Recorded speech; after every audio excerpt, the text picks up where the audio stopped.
Good evening, Wembley! Yes, it is me, Cara Top. Now, for accuracy, I probably should have called myself Cara Bottom, but it doesn't quite have the same ring to it, doesn't it? No. Now, for those of you who don't know me, I'm half Irish and half Scottish. So basically, that just means that I have got intense red hair, a drinking problem, and a really burning, passionate hatred for all things English. Yeah. Listen, give it up for our hostess with the mostest tonight, me. God, no, you might need to cheer a wee bit louder because they're a bit advanced of years. Give it up for me. Now listen, me is so old, her dentures are made of wood. She's so old, her first gig was the opening of Stonehenge. She's so old, she knew the Dead Sea when it was just going into retirement. Love you, I love you, really. I love you, okay. All right, anyway, moving on from one old queen to another one, it was Big Lizzie's 70th anniversary. Happy Ply Jubes, everybody. Were we all out celebrating? Yeah. Now, listen, I just think it's really lovely that we get to celebrate a woman with a diamond hat and a solid gold throne, and the way we celebrate that is 2 days off our minimum wage jobs. Just warms the cockles, doesn't it? Oh. And listen, you can't have a celebration without a street party, right? Nothing says fun like cold vol au vents with Linda from across the street who never brings her bins out on time. And listen, we weren't the only ones partying. Harry and Meghan made it across, didn't they? Now, I understand that Harry cut off his ties with his family because he said they were never really there for them. But listen, I kind of see the family's point. I mean, their hands were probably pretty full trying to wrestle his uncle off the local Girl Scout groups. Someone else was in attendance on Friday, Boris Johnson. He made it to St. Paul's, yeah, oh yes. Now listen, quite like that reaction, he was met with a load of boos. And listen, his wee face was not happy at all. And I just thought to myself, Boris, why are you not happy? I thought you were a huge fan of the booze, babes. But maybe that's only in meetings with wine and cheese.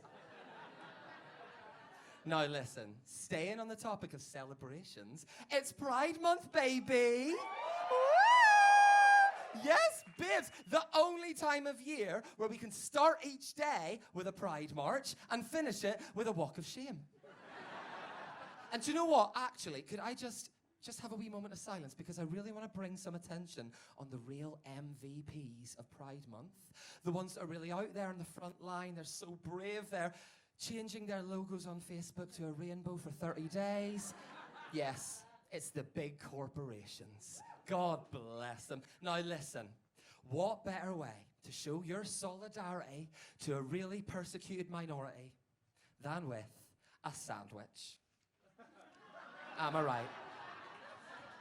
Now listen, you may have been bullied at work for being gay. You may have been kicked out of your home for being trans. But listen, don't worry. You can just sob into your newly added guacamole in your BLT. Thank you, M&S. We've also got a gorgy wee pride bag from IKEA. Ooh, isn't she nice? The only downside is it does take 6 adults and a full working day to assemble it. And then this one I just find frankly homophobic. It's a rainbow burrito. Now, Chipotle, no self-respecting bottom is gonna eat your burrito before a bit of bum fun. I mean, listen, shit happens, but let's not tempt fate.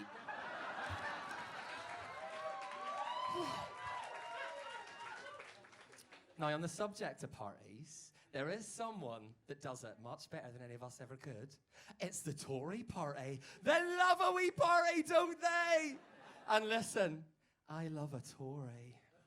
I do. I love a Tory. I just couldn't eat a whole one. Now listen, Rishi Sunak and his wife, they've been in the news recently, haven't they? Because they're amongst the richest people in Britain.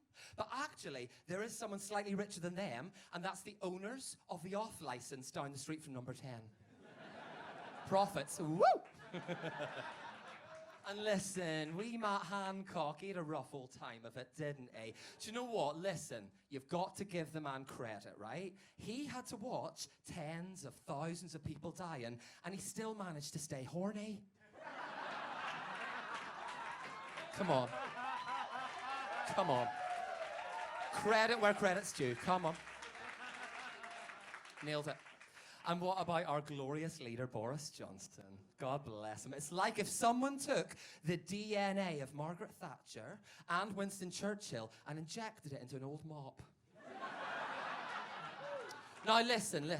If a strong and stable government was an aphrodisiac, one look at Boris and his cronies would seal up my bumhole like a pharaoh's tomb.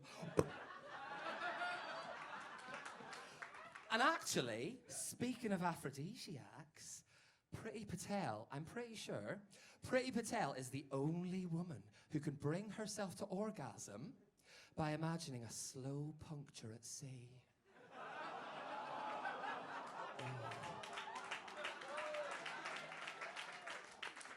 It's a skill.